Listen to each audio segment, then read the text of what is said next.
So I'm really excited about your topic, and we're trying to integrate our stories instead of transcend them because we hear a lot about how I didn't even put my mic over here next to me. I hope everybody can hear everything all right. Plugged it up and then just left it sitting on the other side of the desk. Um, but we hear a lot about getting past our story, and our story doesn't define us. But from what I understand, you have a different point of view with all of that, or similar but a different angle. Yeah, definitely. I have found that we're all given our stories for a reason. I fully believe that we choose many of the hardships. And of course, it's really hard to believe that when we're in the thick of it. Like, I would never choose this. But when you can continuously zoom out from a higher perspective, most of us have experienced looking back at something that seemed random and nonsensical and almost cruel when it was happening. But now when we see who we became through that, we understand exactly why a lot of it happened. At least that's where I've come to. And many of the people that go down the path of doing the deep work to process it all, it's a little more difficult to get there if you're going to stay in victim mindset and just wonder why everything is so hard, wonder why you keep having the same relationships come to you over and over again. And my belief is that that's because that's what we came here to learn. And the universe will continuously serve us that same kind of struggle until we learn to transcend it. And so now when I look back at my life story, I see it as an almost sacred curriculum. I see it as guiding me exactly where I was. And if I'm still feeling like the victim, like none of this makes sense, that's usually my cue to just step back and listen, open to maybe instead of why did this happen to me? What did I learn from this? Who did I become from this? And those types of questions have guided me so much more quickly toward a life that's fulfilling and exactly who I am because I'm tuning inward and looking for the signs rather than resisting or clinging to things that come into my life. So when you say we choose these things, do you mean like before we're born? Yeah, I believe it's on a soul level. And even sometimes now, I believe I can even crave for something, for example, belonging. Belonging has been a thread in my life. I was an only child. My parents divorced really young. I was going back and forth between houses by myself as a 1 year old, and I just felt alone all of the time, followed by bullying, friendship groups cutting me out. Then I'm moving around a lot. I'm persisting the story and starting over all of the time. And what I've learned is that I think we choose to feel the thing, but we don't always know how we're going to get it.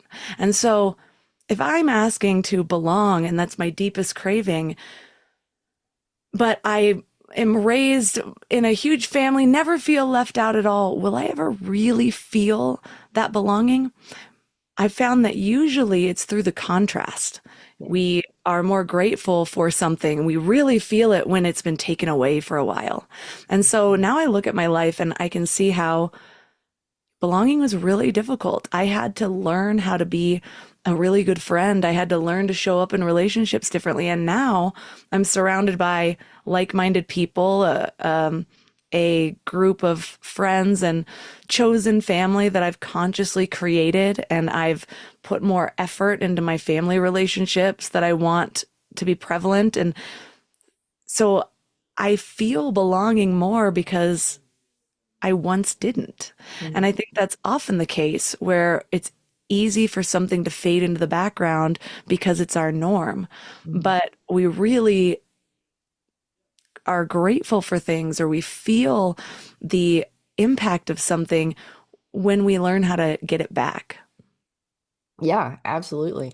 Because we take it for granted if we've always had it. And then we don't, you're right. It's completely, you have to know the not having in order to fully appreciate the having. The belonging thing I can for sure also relate to. I had a big family. Uh, but I was definitely the black sheep, not only like personality wise, but like looking around at my family, they were all blonde haired, blue eyed, and I'm over here looking like this. So like I obviously stood out. Turns out I was actually half adopted, like my dad's family, but I didn't know that until I was like 17. So my whole life I was just like, why don't I fit in here? I don't understand. This is my family, but I'm not family like the rest of them are family, and it just didn't make sense to me. And then I also was bullied very badly in school.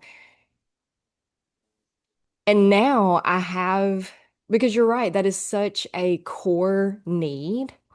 You know, we think of needs as in like food, shelter, clothing, yada yada, all of those physical things, but we have a lot of emotional needs also that aren't wants. They are actual needs. And if we don't have those needs met, then uh, we can't fully be healthy in our mind, in our body, in relationships, in there is just a crack that really damages. It's like a malnutrition, you know, if you don't have that sense of belonging and connection to other people. And so that's one of the things that I really went on a journey to try and create for sure. And I found that in creating my own family. And then I also had to learn how to become a good friend and a good partner and a good whatever, this, that, you know, just fostering those connections. And now that I'm in a place where I have lots of people around me and I do belong and I have that community aspect that I finally built, you know, sometimes it gets really annoying. And if I didn't have that contrast to think back on, then I may be impatient with these people or short with them or kind of snappy or, you know, fall off the face of the earth for a while, not necessarily take in their needs into account.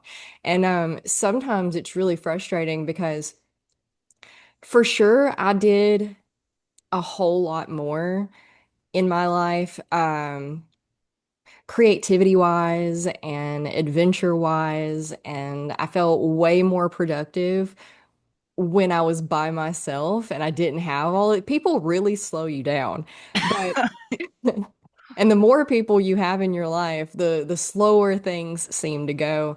Um, we the bane of my existence right now is that there's only one 6 p.m. a day, and that's when everybody wants to do everything. And so during the day, I'm wide open because I don't work a regular 9 to 5. I'm blessed enough to be able to work around my family schedule and make my own schedule. So I kind of just come and do as I please. But in the evenings, you know, I teach yoga, and you have to kind of do that in the evenings for the most part because that everybody works during the day. And then my kids have their extracurricular activities, and then I have my extracurricular activities. So this past Monday, my friends wanted to go to trivia night at a local Mexican restaurant. And for like 2 weeks leading up to it, I was like, oh, I'm not gonna go. I'm not gonna go. They'll be okay. I'm not gonna go because if I go to trivia night, then I'm not gonna be able to make it to jujitsu at all this week. And where are my priorities? I really want to go to the gym and work on myself, and it's clearing for my mental health, and it's good for my body, and it detoxes all of the things. And um, it came down to it to where it was like all day I was like, I'm not gonna go. I'm not gonna go. And split moment decision, I was like, well, we're gonna let the universe decide because we had the kids open house because school's starting back, which is also making things super busy. And we were late getting home from Sam's Club, and then we had to rush over to orientation, open house, and then it was my husband was like, "Well, we're already late because they were gonna go. My husband and the kids were still gonna go to trivia night." He was like, "If I take you home, we're gonna be even later." He was like, "Or you could just come hang out with us." And I was like, okay, path of least resistance. I'm just gonna go to trivia night. It'll be fine if I don't go to jujitsu this week. And we get there, and there's like 15 of us in a restaurant, and that is terrible trying to navigate. But in turns out I really enjoyed going. And moral of story is sometimes it's really hard to figure out where your priorities lie. But in the end, you have to remember that, we're all going to die eventually, and the only thing left of us is how people remember us. And, you know, I want my family, my friends to remember me as someone who they could count on and was always there. And, that doesn't mean that I'm going to go to the next trivia night, but Yeah, I noticed too, if you take that even a deeper layer, yes, some of the things we ask for are hard. And also, I think sometimes it's insights into how we're perpetuating our own lessons. For example, I remember growing up and I remember watching Sweet Home Alabama. I don't know why this movie made such an impact, but I'm like, oh my God, going down to the watering hole sounds epic. There's like one bar everyone goes to. You don't have to choose. Your friends are all just there. Not really thinking that then they're also the only people. So if you don't like them, you're you don't have much of a selection. But yep. I ended up marrying into a family. My husband has like nine siblings. He's his mom has nine siblings. They all have like nine kids each. So much family on 120 acres of land split between family members. It's the commune I always dreamed of. And when I first started going, I was like, oh, I just manifested my best life. Like, how did this happen? Everyone's so loving. There's really no complaints about any of them. They're so loving. They don't talk crap about one another. And a couple years in, I felt myself resisting it. Like I was like, it felt like the worst thing ever. I didn't want to go a couple years in a row. And not for anyone in particular. I was just in my head, there was excuses like, I want to spend a July here instead. I don't want to do like all these different excuses.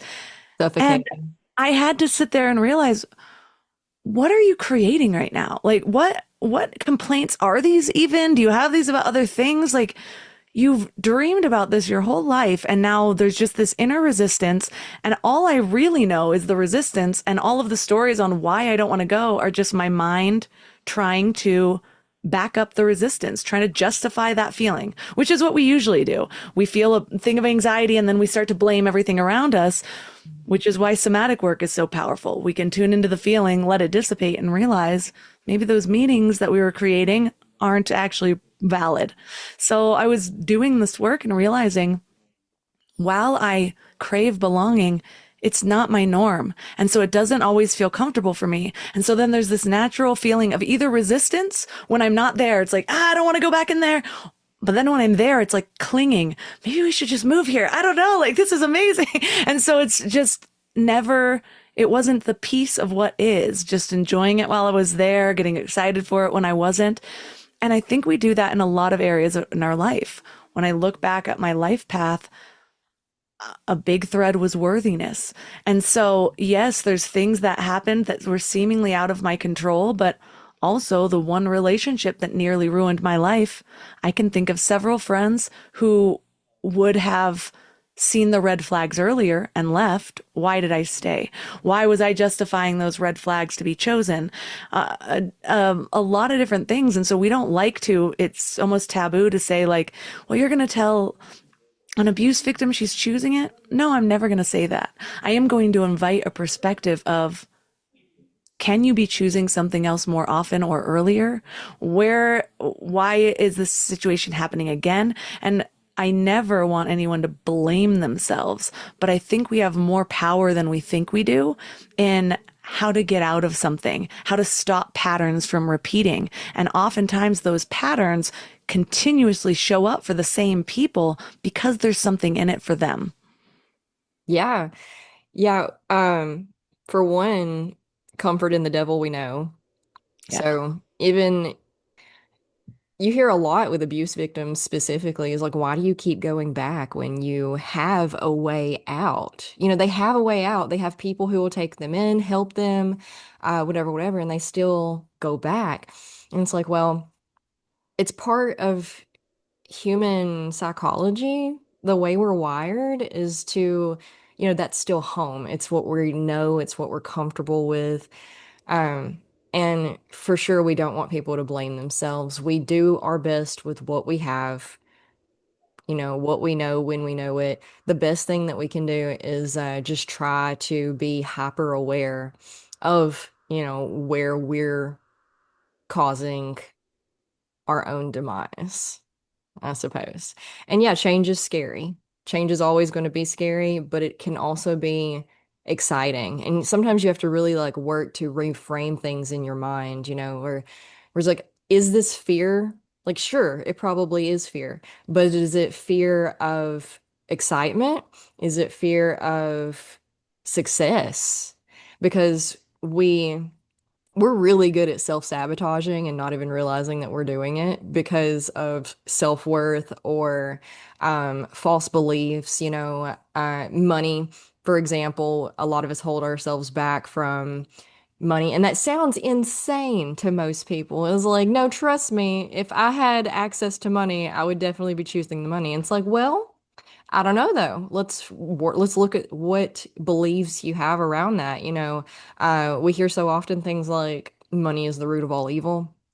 And we don't want to be evil. We don't want to be bad people. And it's like, oh, bad people are the only ones that have money. I remember I remember my dad telling me that one time that bad people were the only ones that had money. And I was like, "Oh man, that is not a good belief to have."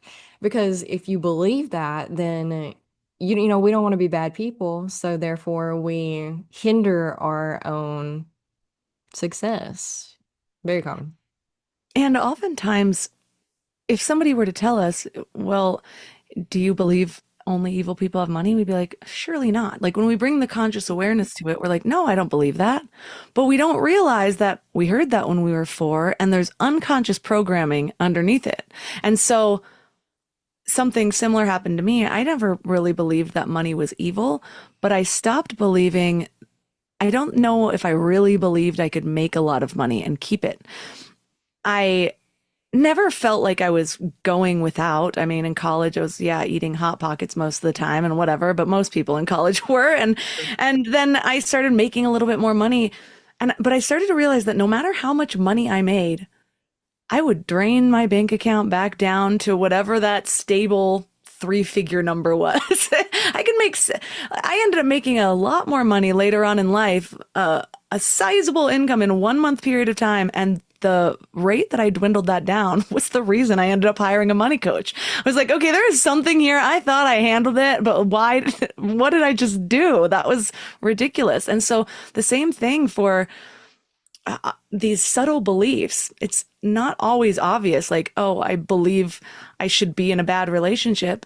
Not really. But can you actually visualize yourself being in a strong, stable, happy relationship? Is there part of you that thinks maybe you don't deserve that? And so then it's really hard to get yourself to take those steps to actually leave because you're like, well, at least I have a partner. Yeah, he hits me sometimes, but what does alone look like? How am I going to support myself? If he barely loves me, why do I expect somebody else will? And so there's all these subtle things that a lot of times we don't even realize are living there until we bring a voice to them, until we really commit to doing that deep work to bring those voices out. Yeah, we can't run from ourselves.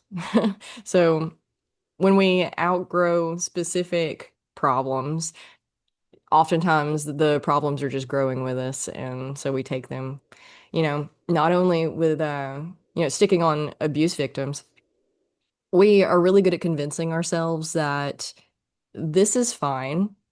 And we don't, nothing's guaranteed that you would find a better one. And, even if they don't hit you, but they're really emotionally abusive, then we convince ourselves, well, at least they don't hit me, even though arguably physical abuse hurts less than emotional and mental abuse a lot of times. Um, but I had a point. I wanted to get to it so badly, and it just drifted away. If you want to wait for it, I'm down. But I I also want to make sure to just hit the point that it's not always so simple, especially for abuse victims, for victims of anything really.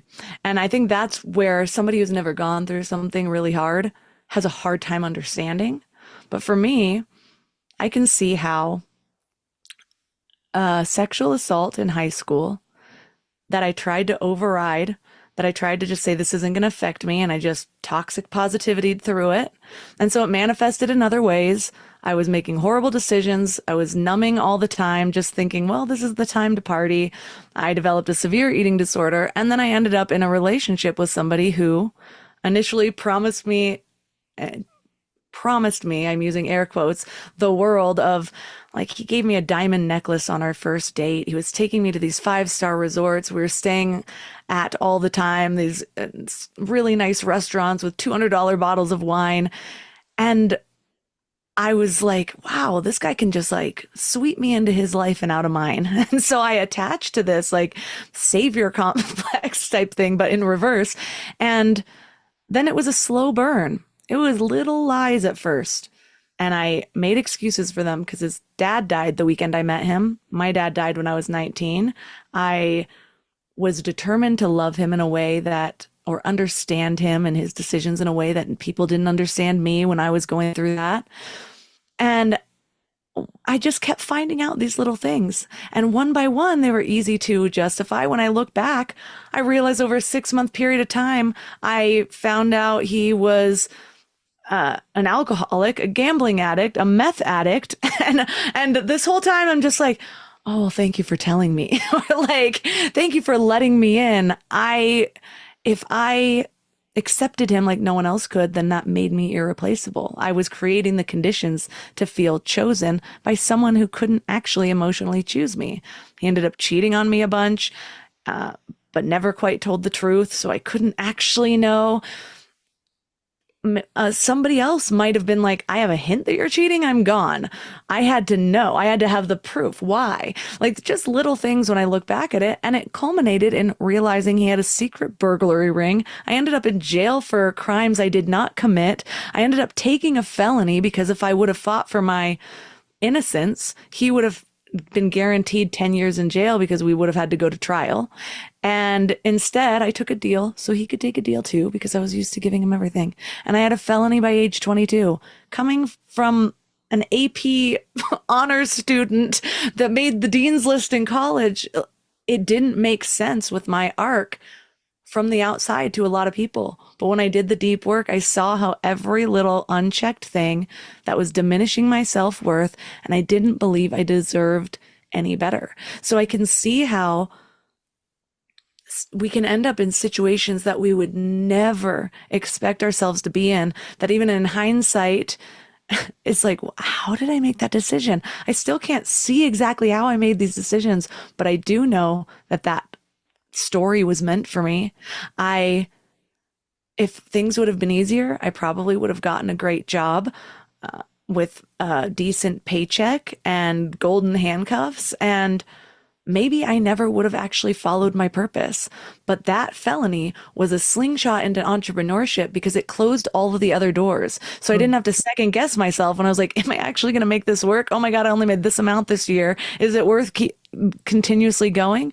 Well, it's also really the only way I'm going to find the kind of success that I have now cultivated that I deserve. And so the amount of empathy that that story gave to me, the amount of understanding with who I serve now, I can see exactly why it happened.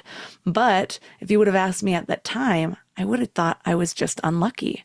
Mm-hmm. And now I think if I could create all of that without even trying, these basically energetic signals that match exactly what my internal state was, Imagine what's possible when I actually try, when I actually put conscious awareness into developing my internal state into something that, if it manifested on the outside, is my most beautiful life. Wow, that was really epic story. And I got a good story out of it. So, Yeah, you did. Yeah, you did. Um, I did remember my point, is that when you're used to trauma and things of that caliber, better can often feel boring. So then we accidentally tend to create a little bit of chaos to shake things up because we're bored instead of finding healthy ways to, you know, outlet and navigate that. Um, Also, when you started that whole like cascade of events, that shows. I tell people a lot, life is so complex that we oftentimes don't know where to start when we're trying to turn things around. And do we start with the physical? Do we start with the mental? Do we start with the relationships? Or, and sure we can like pinpoint and whatnot. But one thing always bleeds into the other. So if you're working on it doesn't really matter, and because of that, it doesn't really matter where you start. Uh, Working on fixing your food habits is going to bleed into your mental health and bleed into your environment and your relationships because for various reasons, we'll go with if you feel better about yourself or you feel better just physically and you don't feel sickly or anything, then you have more patience and you're happier, which, improves your relationships. I'm a big believer in, the law of attraction has 11 sister laws. There's 12 of them altogether, and people really hyper focus on that law of attraction, which is just one of the 12. And but the one of the ones I like is the as above, so below, as within, so without. So I like to tell people to focus on in their environment first. And I know cleaning is not fun. I fight with my 7-year-old all the time. My 7-year-old ran away from home a couple of weeks ago because she didn't want to clean her room that I had been spending all morning helping her clean. But so we have like some really, uh, we have big resistance to cleaning, a lot of us. But your physical space influences your internal space. And I always notice that if I'm feeling overwhelmed, cluttered, unsure of which direction to look, I don't feel like I have any space, then if I start noticing what my desk looks like, or what my vehicle looks like, or my bedroom, these places that we spend the most time in, and I've taught myself to just, when I get in those overwhelmed feelings, to just shut everything out and spend a day restoring my environment.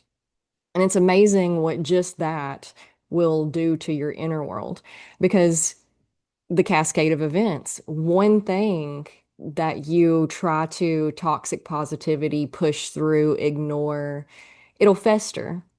And what happens to a festering wound? It spreads, and instead of, dealing with the cut on your arm that's now infected, you may end up eventually, if you ignore it good enough, now you have to amputate the whole arm.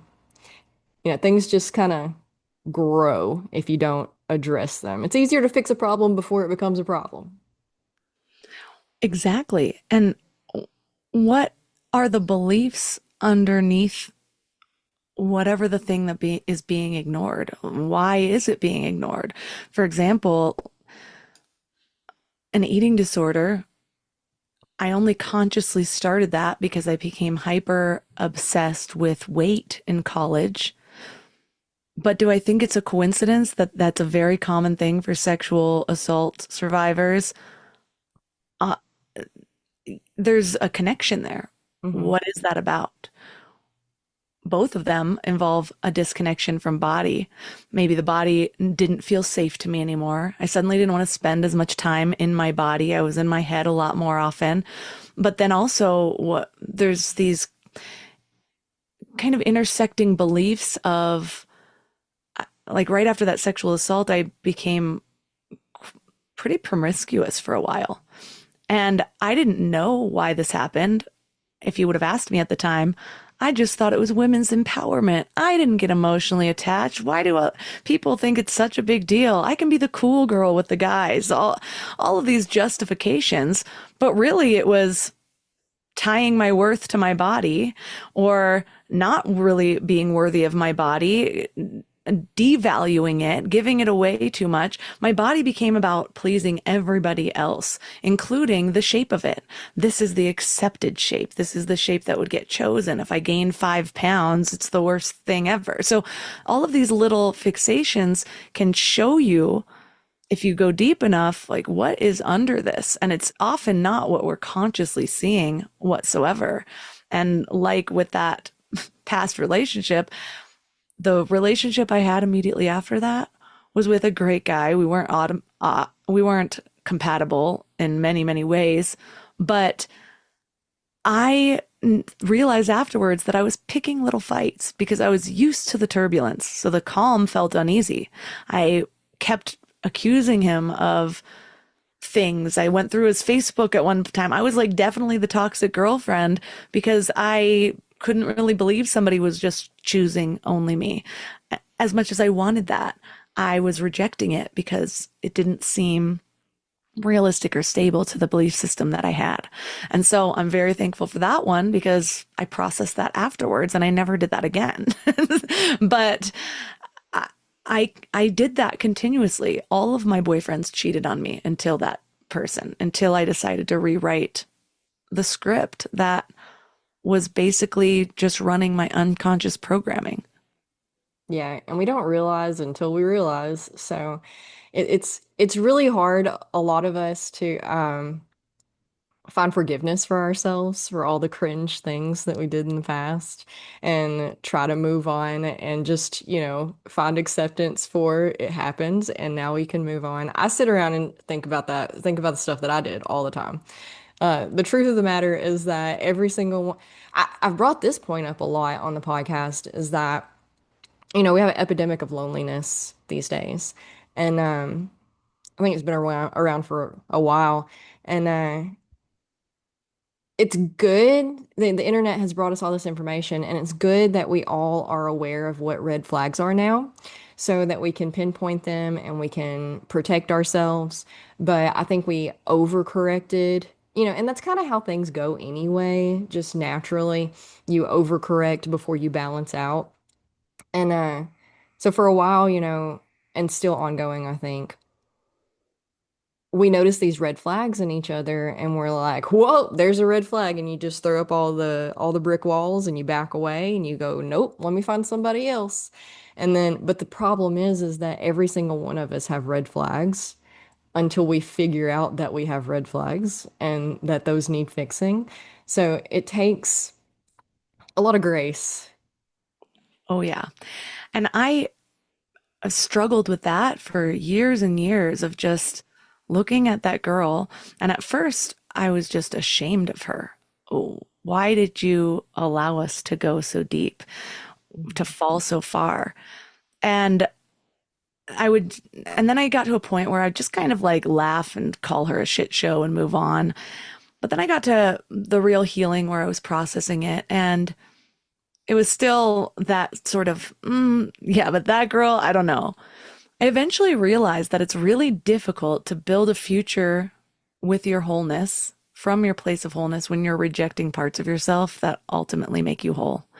And the truth is as much as that girl was struggling, she also is the one who took the first steps, despite the fact that her life was covered in shit. And so she took those first steps, which is a lot harder than me taking steps now, because now it's easy. Now this is my new norm. And so I had to integrate her. I had to find compassion for her. There was a lot of different meditations of just kind of visualizing her, my only child, having a dialogue between one another, figuring out what they still wanted to say, what I could say from my more resourced self. And it was really, really helpful. But shame basically closes us off. And so if we're holding shame for our past, we're only going to get so far with whatever that we're trying to build. Shame is like it's like an energy stopper. And so that integration piece I think is more important than people realize with anything. If you're ever beating yourself up, the first job should be kind of coming to a place of compassion, sending yourself compassion, talking yourself through it until you can actually feel it. Because there's another kind of part of this. You were talking about how, like, for example, I can sense somebody gaslighting me like before they even gaslight me. The amount Mhm. of situations I've been in the last 20 years have been wild where I am the first one to notice. I always joke that I'd be the first to join a cult and the first to leave. Like I want the belonging, but I'm like the first to notice all the red flags. And that has served me really well. And also, there's something that comes with trauma that creates hypervigilance.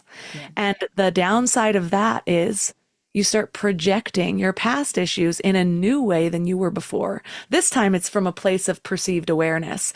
But no, I'm just going to spot this in everybody. But you have to realize, like you were talking about, as above, so below, the law of reflections.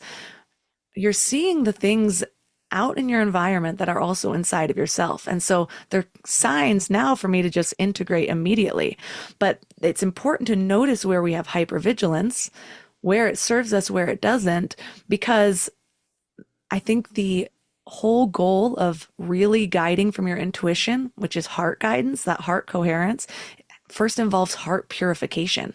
And so there's two sides to this. It's the programming that we've developed over what we've inherited, what we've heard over and over again, but also the trauma that we've picked up and that hypervigilance. Both of those need to be cleared away if we really want to tune into our highest versions of ourselves. Yeah, it can be really hard to discern, am I reacting this way because they are legitimately doing that same thing that the other person did to me and now I'm picking up on it? Or am I, are they not? And it just kind of feels like that because I have that past experience. It can be really hard. And that's why the way I navigate that is patience. And because I can't always tell if you know, oh man, are they distancing themselves from me? Because I have abandonment issues. So I'm always just expecting them to leave. Like, oh, when are you going to leave me? When are you going to leave me? I'm waiting for it. Is this it? Are you doing it now? And so I always just, I counteract it with patience and compassion, I guess. And always remembering that everything I'm dealing with emotionally and mentally, a lot of other people around me are dealing with those exact same things and more and different.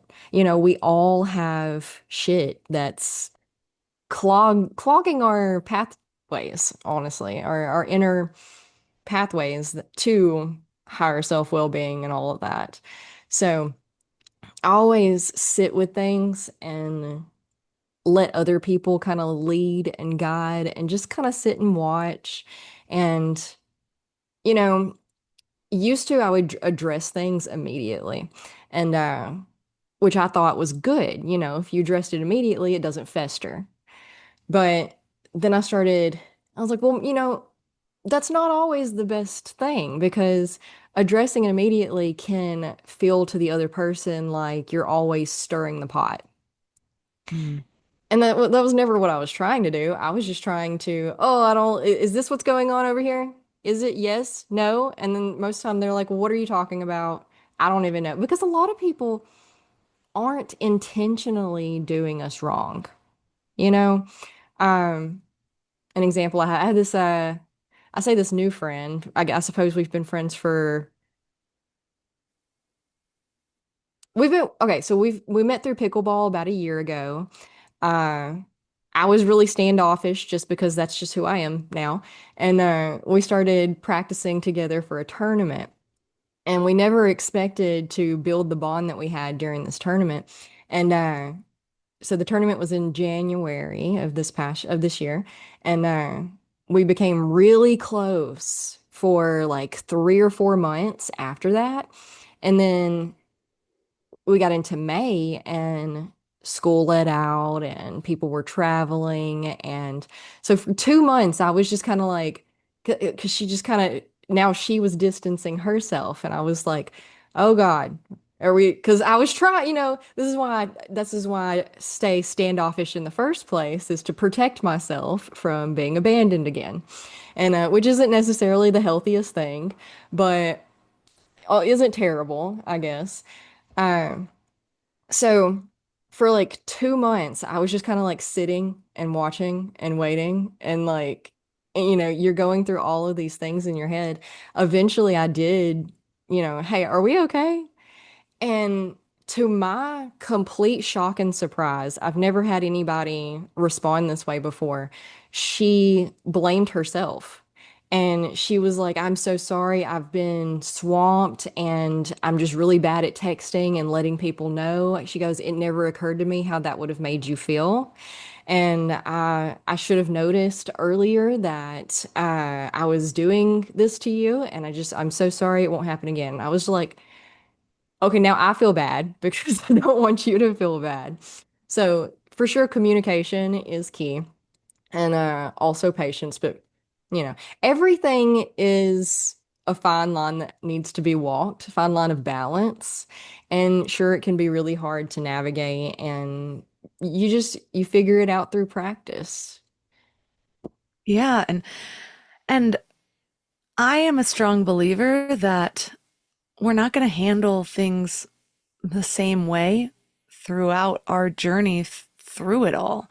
For example, like if you're just getting out of a relationship with somebody who lies to you all the time, though somebody else lying might be a crazy trigger, and you're just like, absolutely out of my life. I do not want. And so I went through a period of time where I cut a lot of people out, especially when I was making really drastic life decisions, like that period of time from being a girl who was partying 4 to 5 nights a week and drinking all the time to like, I mean, there was a long time that I was, yes, doing yoga and all the holistic things and then getting wasted and doing party drugs at night. I mean, But then balance. there was a period where I'm like dialing it back. I didn't want to drink as much. All my friends were drinkers. I was beginning to distance myself from many of them, and not in a way where I was trying to shame them. But there was a period of time too where I got back together with one of my closest friends, and she was doing coke and getting drunk, and I just felt repulsed by it.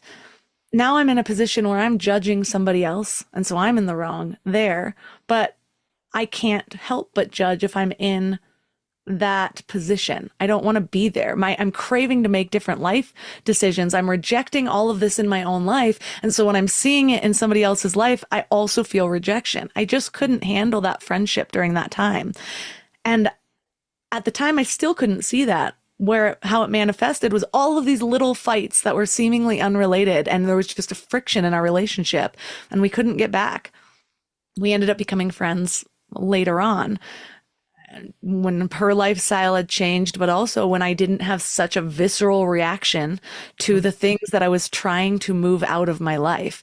And so I think that's the same for many of us, where we might need a period of time where we are cutting people out. Mhm. But I think when I am feeling in a state of like my most wholeness, I have less of a tendency to just reject other people. I can sit in it and just know that it has nothing to do with me, whatever that thing is. It might not be somebody that I'm choosing to invite over every day, but I can go home for Thanksgiving. There's some people that are like, I can't go home and see my family this year. I can. I can get the good, even though there's a lot of toxic relationships in my family. It wasn't always the case. And so you really have to tune into yourself and ask, like, what can I handle right now? Is this good for me right now? Am I cutting people out too much? Is it now a time where maybe I should stretch like my capacity so that I don't have to put myself in a bubble to feel okay? Because that's also not healthy. Mhm. So it's this balance of kind of going back and forth as you grow and maybe challenging yourself along the way. Yeah, the most frustrating thing about being human is that consistency is all over the place. And as soon as you figure things out, everything changes. Only to realize later that it's the same patterns, just with a different face on. But balance, people think that balance is a place that you can land and stay, and it's not. It's a teeter-totter, and it's always teetering and tottering to one end or the other, and you almost never land in the middle. Sometimes you do, and it may be for a couple of hours. It may be for a couple of days. If you're really lucky, a couple of weeks. But eventually, that teeter is always going to start tottering again. And then you have to recalibrate. And it's a constant check in with, okay, who am I today? What do I need today, physically, mentally, emotionally? What are my priorities again? Okay, can I check in with those? Oh, we're not feeling those today. Okay, so what are we feeling today? And it can get lost in hedonistic tendencies for sure. And so you have to have that discernment. I think that's where structured like religion and type things help a lot. I know you relate a lot of those like biblical stories to, right? Yeah, my relationship with religion, I learned a lot from growing up in it. I resisted it a lot early on. I am not the kind of person who can take in a story that has holes in it. So when there are inconsistencies in something in the way God is portrayed in the storyline, I notice immediately. I'm a nightmare for all of those boyfriends who cheated on me. I'm like, hold on a second, but you said last August that you were here this morning and you just let it slip out 1 full year later. Like I will remember all of that. And so I was the problem child in church, raising my hand, asking questions that they couldn't answer. But what I eventually realized, it again, it comes back to story. So what many people don't understand is that biblical literalism did not even exist until 300 years after Jesus died, which means the way that most people interpret the Bible is not at all how or how Jesus interpreted God. He was actually anti-institution, which is why he was such a threat.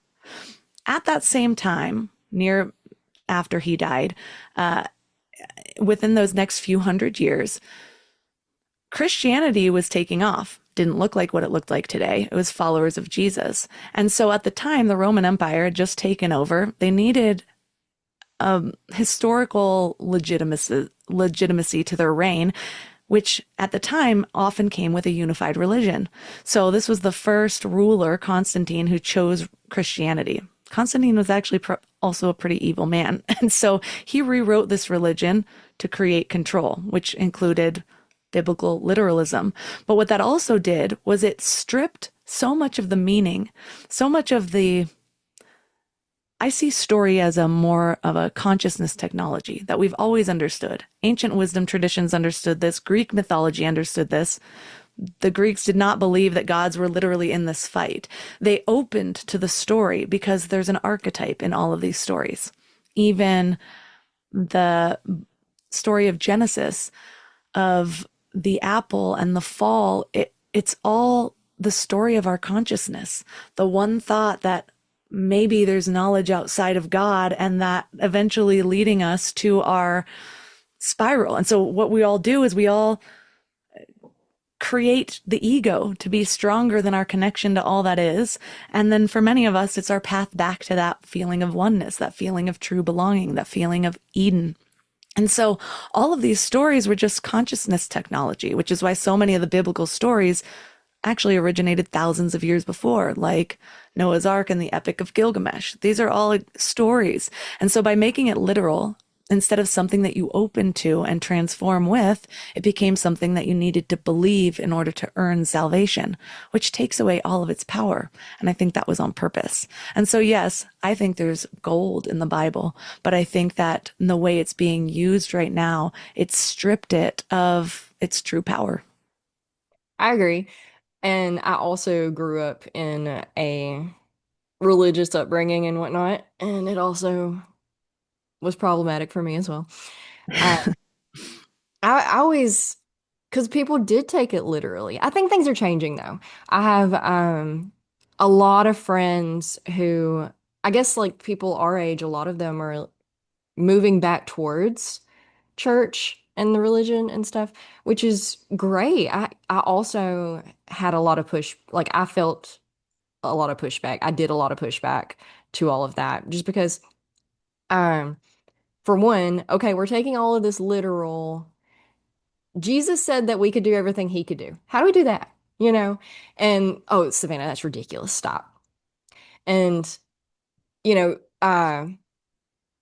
growing up in the Bible Belt is really weird because I I'm at the in the foothills of Appalachia, and the Appalachians are known for their basically witchcraft and magic and stuff, but in a really hyper religious Christian way. So it's like so we don't use the word witchcraft or spells or anything like that. It's all like tradition and my granny did this and the herbs and nature, and I think there's a lot of Native American tradition mixed into that. It's just a really weird place to be and navigate. Because on one hand, everybody's practicing magic, but nobody realizes that they are. And heaven forbid you suggest that they may be doing something like that because that's devil's work. Um, but also, like, we're believing in the Bible verbatim, but like, it's just a really weird place to navigate mentally and culturally. Uh, but I think that maybe, the we're in the age of information. So psychology and all of that is fairly new. 50, 60 years ago is when they really started figuring that out. Before that, everybody was just kind of like, pull yourself up by your bootstraps or you're insane. You're crazy. Go to the crazy house. We'll lock you up. Here's a lobotomy, some happy pills. You just sweep it under the rug. And I think that, so full circle, I have a lot of friends that are navigating back to the church, and I still have a lot of resistance myself. Again, because anti-institutions. And when I was growing up, I would listen to the preacher and, go to class, and what they taught me was one thing, what they were saying was one thing, but then how they acted was very different. And I witnessed everyone talking bad about, gossiping about those that weren't there, or can you believe they did this or they did that? And I'm like, how about love thy neighbor and forgiveness and all of these things, togetherness, build a bigger table, feed the poor, like there's all sorts of disconnect from what we're being taught and what we're studying every Sunday, every Wednesday, and then what I'm witnessing you guys do. So that really off put me. But I'm noticing in my friends that have been going back to the church that I can sit here and have conversations with them about the exact same things that you and I are having conversations with now or about now. And I think that's really cool because, we need, I feel like we need both. We need the structure and because again, there is no structure to real life. It's all kind of just abstract chaos. What is reality? Whatever you choose it to be, I guess, because everything's objective and subjective and free form. So religion gives people the structure of implementation, I think, that helps them get to that community, that healing, that whatever they need, sense of belonging. Yeah, I have mixed feelings too, and it's because I now have programming resistance inside of me. So I feel this natural resistance when somebody says they're going back to church. I have to move myself from, if I'm being totally honest, a little bit of judgment to like, okay, remind, like give myself some reminders because now I'm just projecting judgment. Hmm. And what I've found is I believe in God, and I believe that, of course, God would create many paths to him, she, whatever you want to call the divine matrix. I view God more as not a humanistic person making decisions on an individual basis. Sometimes if you pray, it's going to work for you. Sometimes it's not. I see it as this divine matrix of, as we've been talking about, universal laws. Like it's the system that's already in place that's running itself to allow people to find their greatest growth through this lifetime. Like that's what it is. Everything's reflecting things back to you. You're projecting things. Like it's all this divine matrix. And so that's how I view God. But what did it take for me to really understand God in that way? The amount of books that I've read to kind of open my mind to something, for most people, it's easier to understand what they already know, which are people. And so that's why God looks like people. But Hmm. also notice that in many democratic society, or in places with democracies, there tends to be a monotheistic God. And in places with a more dictatorship or more control, they tend to have multiple gods. It's that balance that we're always seeking. And so what do you need in this lifetime? And so all of these paths are getting people to different places. I find a lot of flaws in many of them because it then becomes kind of taken over by people and ego.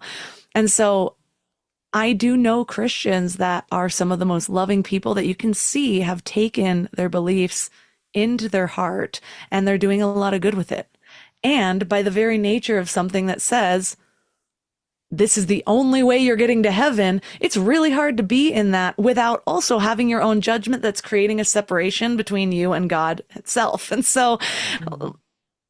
I want a path of transformation. That's why I tend to study more Buddhist, Eastern religions. They're transformational paths. I don't consider myself a Buddhist, but Buddhism has helped me in a lot of different ways. But it's funny because a couple years ago, when I feel judgment, I try to swing my own pendulum. And so I did this even during elections where I was feeling really political and judging the other side and thinking they're evil. I went and asked questions. It actually brought me right to the center. Now I don't identify with any of them. I was like, oh, I was misinterpreting. Everything I was told that you believe is not actually the case. Like, let me get, and so now I like being in the middle, the middle path, as the Buddhists call it. But I started going back to church just to try to kind of dispel that religion. And I did. That was one thing I liked growing up. I liked that Sunday tradition, getting together with people. It felt like refreshing, like a reset to me. So I was like, I wonder if I can get that back. And it was very difficult for me. I was basically sitting there having a really hard time listening to any of the lectures.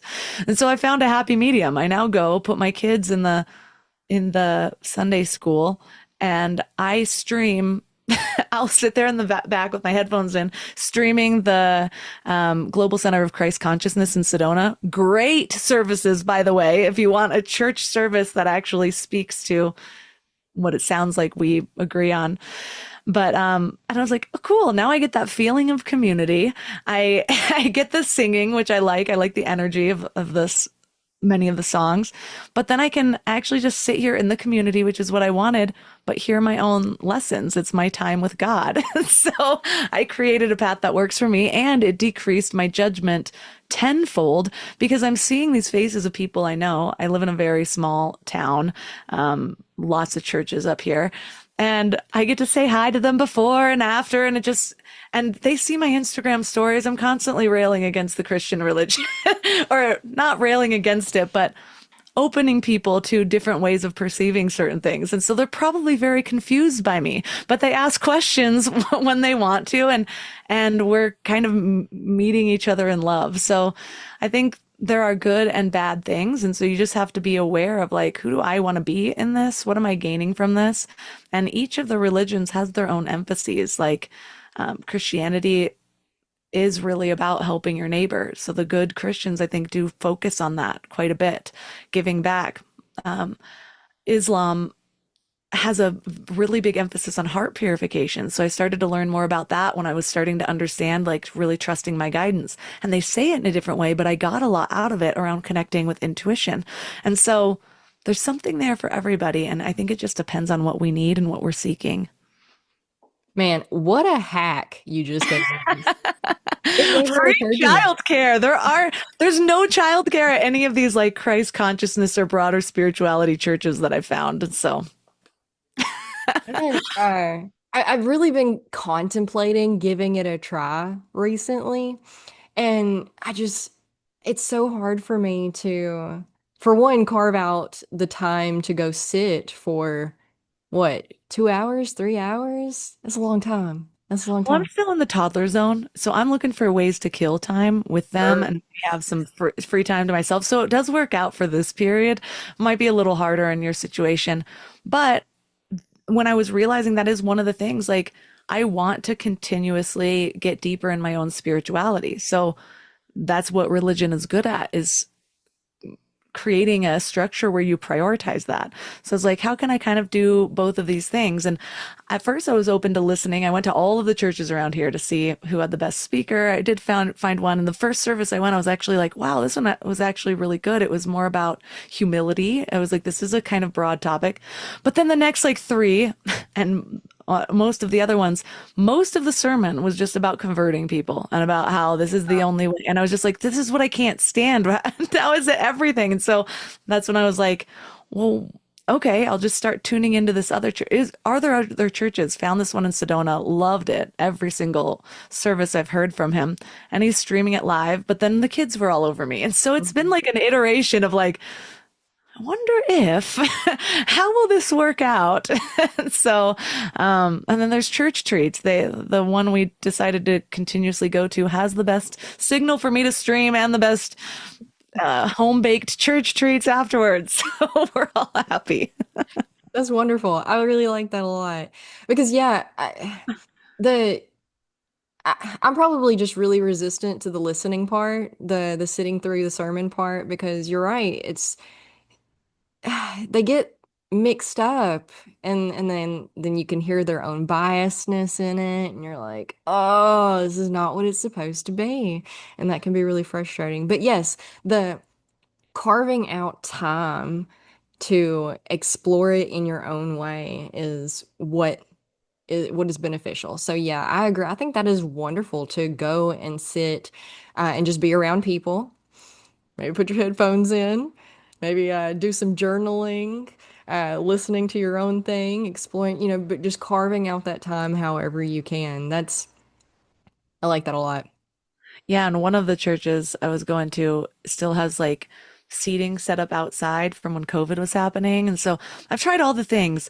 AirPods with my hair down so I don't look rude, But in one of them I found like the little side room where the choir waits in before and after, but then it's empty most of the time. But there's services playing, so when people walk by, they just think I want privacy.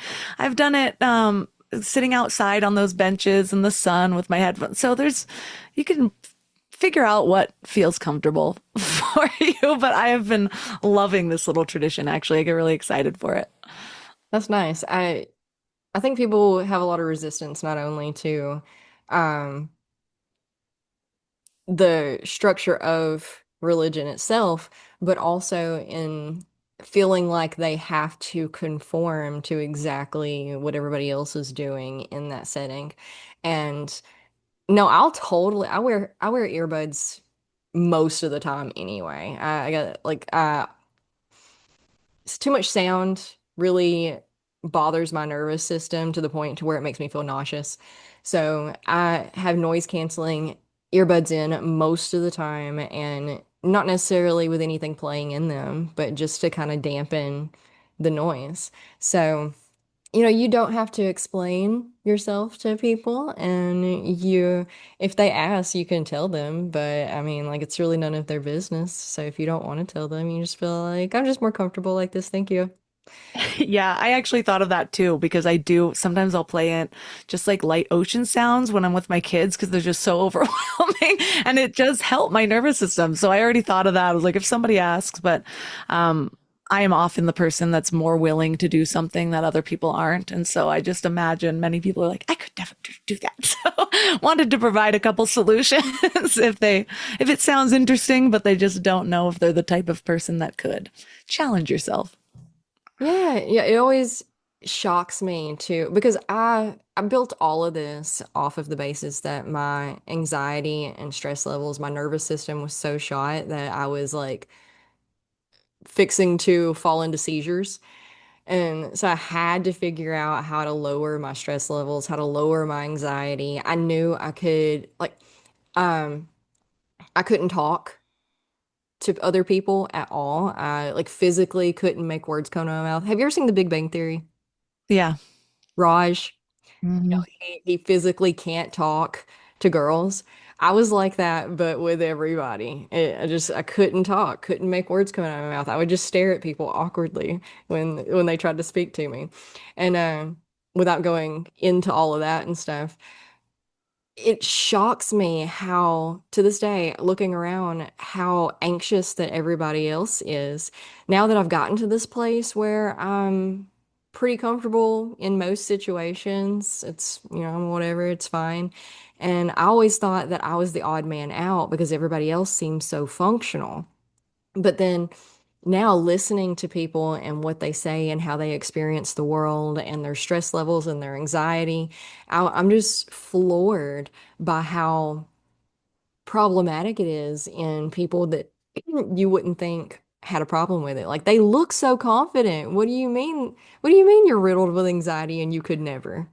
But I don't understand. You look like you would have no problem doing anything. And a lot of that I think is conformity to the culture and the community and all of that. So I think that we could very easily talk for another hour, but I'm sure that you have things to do and babies to tend to. Always. This is life. But yeah, thank you so much for having me on. This has been just such a good conversation. I too felt like we could talk for hours, but yeah, we've just covered so many bases. So hopefully it was helpful to people. Yeah, I like to the good conversations. I like to invite back on again later. So, it builds the repertoire with the audience. So if they listen to this episode and then your name pops up again, they're like, "Oh, I remember her." So, if you would like, in like a year, probably, I'd love to have you back on and check in and see what you're doing and how you're doing. Um, you have a book? Do you have a book coming out? Yeah, so that's what I was just thinking when you yeah, by next year the book should be out. It was one of those things where I had an intention to write a book for about 10 years and I kept starting and then getting bored of the topic about 20,000 words in. I was like, this can't be the one that brings my story into the world. And then one day it just unlocked and I could not stop writing. And so, yeah, I'm really excited about it. So right now we're at the agent phase. I got an agent that's really excited to work with me and he's shopping publishers, but the book is written and I'm super excited about it. So hopefully it'll be out pretty quickly. Awesome. Well, we're excited to get the link to that when it does launch so that we can add it to our directory. I'm working on I should have been working on this from the beginning, but hindsight's 2020, right? I'll have a lot of guests that come on that have books, and so I'm working on a spreadsheet of book recommendations that are not only books of guests who have been on, but also just books that I've read that would be a good place to start for people if they're looking for anything about, this kind of stuff. So make sure I get Wonderful. that and we'll add that to that. In the meantime, tell people where they can find you. Yeah, you can find me on Instagram at mindlovemelissa or my website at mindlove.com. I also have a free gift for anyone that's struggling with a part of their story or they just can't seem to see what the threads of meaning might have been. If you go to mindlove.com/reframe, there's a couple questions. You can answer them one word each or put in paragraphs. It's all whatever feels doable for you or depending on the results that you want. And then you'll get emailed a customized reframe on how to see that from a place of empowerment or whatever you choose to feel. And you also have your own podcast, right? Yes, and my podcast is called Mind Love. You can find it on any of your favorite podcast platforms. All right. Awesome, awesome. So thank you so much for being here. This has been great. Thanks, Savannah.